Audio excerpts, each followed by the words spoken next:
Yawn mga idol, ito na ang hinihintay ng lahat, do or die game between Barangay Ginebra kontra Meralco Bolts. Grabe ang bakbakan, unang basket ay 3 agad mula kay Scottie Thompson. Reklamo naman agad itong si Justin Brownlee matapos ang soft call ng referee. Bihira nga lang magreklamo ito mga idol, maging si Chris Newsom at coaching staff ng Meralco ay todo reklamo. Bakit naman kasi ang soft ng mga tawag alam naman natin na do or die ang laban na ito. Nakuha naman ng Meralco ang kalamangan sa unang pagkakataon matapos ang move na ito ni Bong Quinto. Balik naman sa 6 lamang ng Meralco matapos ang 3 ni Chris Newsom kaya naman pinakita agad sa camera ang kanyang jowa. Sumali na din sa scoring itong si Justin Brownlee. Alam naman natin kung gaano siya kaganado maglaro, hindi lang dahil sa do or die kundi dahil sa Meralco na naman ang kanilang kalaban. Tombo naman itong si Troy Rosario at Cliff Hodge. Mukhang nag-uumpisa na din ang pisikalan, pero double black eye ito para kay Rosario dahil first quarter pa lang ay 3 na ang kanyang foul. Mainit naman agad ang umpisa nitong superstar ng Meralco na si Chris Newsom.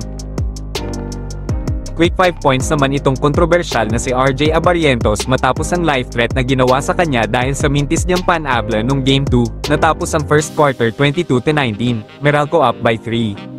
Second quarter ay agad nakuha ni Chris Newsom ang kanyang pangatlong 3 sa larong ito, napa-timeout naman agad si Coach Tim Cooney tapos umangat sa 11 ang kalamangan ng Meralco dahil sa 3 ni Justin Rios, 12-0 na nga ang tinatakbo ng Meralco. Konting trivia lang mga idol, hindi pa nga nanalo sa series ang Meralco sa Ginebra na may Justin Brownlee. Todo kayod naman itong si Justin Brownlee dahil halos wala nang tulong sa kanya sa larong ito, rason para nalamangan sila ng Meralco. Under 4 minutes remaining sa quarter na ito ay 11 pa rin ang hinahabol ng Ginebra, unti-unti naman ang humahabol ang Ginebra dahil kay Magic bunot na si Ralphco. 8-0 run naman ang tinakbo ng mga K-Barangay sa pangunguna ni Justin Brownlee kaya baba na lang sa 3 ang lamang. Buhay na naman ang mga fans ng Ginebra dahil nakadikit na ulit ang pambato nila. Scoreless nga ang Meralco sa last 3 minutes, natapos ang halftime 39-38, Meralco ahead by 1.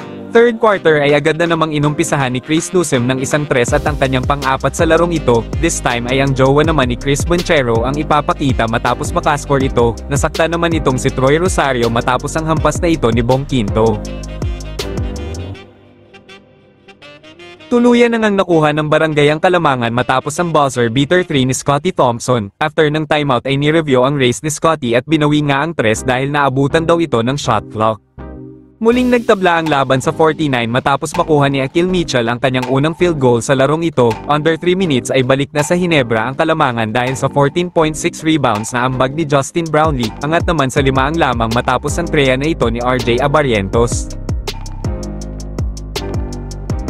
Natapos ang third quarter na lamang ang Ginebra, 64-50 right. Fourth quarter ay bumawi naman si RJ sa mga natalo nung Game 3 kaya naman this time yung jowa naman niya ang pinakita. Hindi naman papahuli itong si Chris Newsom at todo pa rin ang kanyang scoring para hindi tuluyang malayuan ng Ginebra. Baba naman sa 1 matapos ang putback ni Bong Quinto. Mukhang ayaw naman madungisan ni Justin Brownlee ang record niya kontra Meralco na wala pang talo sa series nila. Nagkagulo naman ang bench ng Meralco matapos ang tawag na ito ng referee at sinabing luto daw ang laro. Successful nga challenge ng Meralco pero tuloy pa rin ang technical ni Coach Nenad kaya na-thrown out ito. Lumayo na nga ang Ginebra matapos ang 3 ni RJ Abarientos at tuluyan nang natapos ang laro matapos ang move na ito ni Justin Brownlee.